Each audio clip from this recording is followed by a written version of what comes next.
I am Dr. Gregory Gasbarro, and I'm an orthopedic shoulder surgeon here at Mercy Medical Center in the upper extremity division.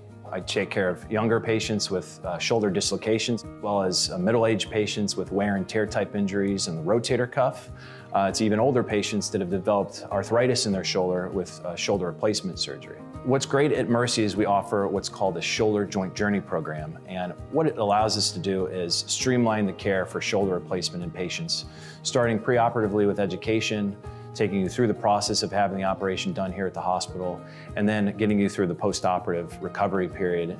And the idea is to make it efficient, reduce complications, and give you a shoulder that can hopefully last you the rest of your life. I really believe in patient-centered decision-making and care. I treat all my patients like they're my family members. The best part of my job is taking care of one specific joint, the shoulder. It allows me to really develop skills in that area, and it's a lifelong passion of mine, and it's something that I think will serve the hospital and the community well going forward.